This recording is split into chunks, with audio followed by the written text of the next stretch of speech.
Riot Blockchain, formerly known as Bioptics. They were selling medical equipment. Now all of a sudden they're a blockchain company. Do the normal shuffle, and there goes the stock. The stock has soared more than 600% this year. I'm not sure that this is actually a blockchain company, so you need to be careful. Riot Blockchain in the news after it changed its name last October from Bioptics, a medical equipment company. The stock shot up from $8 to more than $40 over the next 2.5 months. It sounds somewhat like the kind of newly minted blockchain company the SEC might be interested in, as the agency's chairman testified at a recent congressional hearing. Are you concerned that companies may be utilizing blockchain as a scheme to pump up their stock prices? Nobody should think it's okay to change your name to something that involves blockchain when you have no real underlying blockchain business plan and try to sell securities based on the hype around blockchain. We wanted to find out who was behind Riot Blockchain, but for weeks, no one would talk to us. So we decided to see if we could get answers here at the swanky Boca Raton Resort and Club in Florida. That's where Riot's annual shareholders meeting was set to take place.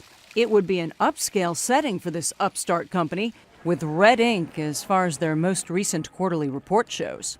But as we quickly learned, that annual meeting wasn't going to take place. Twice, Riot Blockchain announced they were going to hold their annual shareholders meeting here at the Boca Raton Resort and Club. Twice, at the very last minute. In fact, the night before, they announced they were postponing the meeting. And in fact, the hotel tells us there was never a meeting room ever booked under the name Riot Blockchain. So we drove to this nearby office building, trying to find Barry Honig. According to SEC filings, he may be the man behind the curtain. He was an early investor in Riot, back when it was Vinaxis, a medical testing company, and then eventually Bioptics. He led an activist move to replace the board, and he eventually won. The new board changed the name from Bioptics to Riot Blockchain. Hello. Hi, Michelle Caruso Cabrera. As the elevator door opened, in front of us, not Barry Honig, but this man, John O'Rourke, the CEO of Riot Blockchain. The same John O'Rourke who made news in December for selling about $869,000 worth of Riot stock just 2 months after the company changed its name. O'Rourke quickly closed the door. 5 minutes later, he emerged and agreed to talk to us, but only off camera. He said he was here for a meeting with Honig when we arrived and that we had just missed him. O'Rourke insisted that he does not work out of Barry Honig's office, even though we found him there. During that hour-long off-camera meeting, O'Rourke told us his Riot stock sale was merely to pay taxes on his restricted stock. And as to the sharp rise in shares of Riot, O'Rourke said that was unexpected and ridiculous. He also said he isn't worried about the SEC because we over-disclose. When asked about Riot's business model, he said it's a combination of strategic investments in crypto-related companies and that soon Riot would be mining Bitcoin. And as far as those no-show annual meetings, O'Rourke told us there wasn't a quorum of shareholders needed for a vote and that additional corporate actions were in the works that would require a shareholders meeting.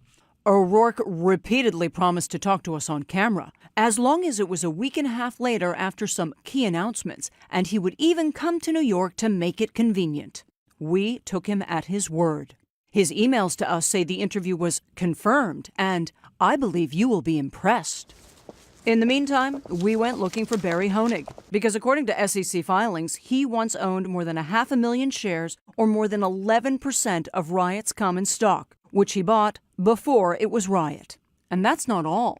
After winning his fight to change the board of directors, SEC filings show he accumulated another 700,000 new warrants, which he could convert to stock at $3.56 a share, and more than 700,000 promissory notes, which he could convert to stock at $2.50 a share. After the company changed its name to Riot Blockchain 7 months later, the stock soared to a high of $46.20.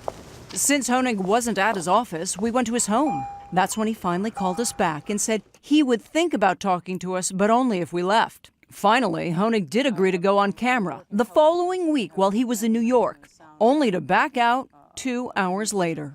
But he did agree to talk to us by phone just 2 days ago. He downplayed his influence with Riot and John O'Rourke. John O'Rourke himself, and he makes his own decisions.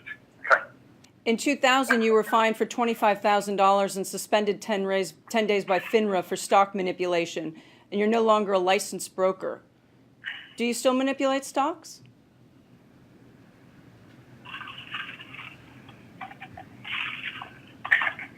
The answer is no. Continue. I'm a successful investor. I'm a comfortable person. I don't need to work today. I have a beautiful family, getting college educated, and I'm very comfortable.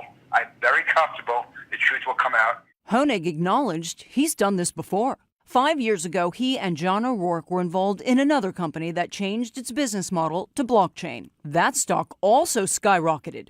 Today, it's trading around $2 a share. Oh, and it's changed its business model again to cloud computing for cars. We asked Richard Burns, a securities attorney, to review Riot's SEC filings. When you look at Riot blockchain, do you see any red flags? Yes. I see a company that has had a change of control of the board. I see a company that has had a change in business. I see a company that's had several dilutive issuances immediately following the change of the board and change of the business. And I see a stock that has gone zoom. And what I understand, a significant amount of insider selling. And so, yes, these are red flags. As a securities lawyer, what would you tell potential investors about Riot? Well, in my position, normally I'm not telling investors whether to buy or sell securities. In fact, that's not my job. But if the question is, are there things that an investor should be wary of, I would say absolutely. There are things that when I look at these filings, they are outside the norm. Just this week, a new filing from Barry Honig, which shows he sold a massive amount of shares. His common stock down to little more than 173,000. So, as Riot was issuing press release after press release, promising great plans for the company, Honig was selling, making millions of dollars along the way. As far as John O'Rourke, his promise of a confirmed on-camera interview did not happen. Remember his email to us saying, "I believe you will be impressed"? Well, he never gave us the chance to be impressed because he never showed up, canceling the night before, saying he needed to jump to the Midwest to try and close an acquisition. The day of the interview, all we got was his voicemail. Hi, Mr. O'Rourke. It's Michelle Caruso. And this, an empty chair.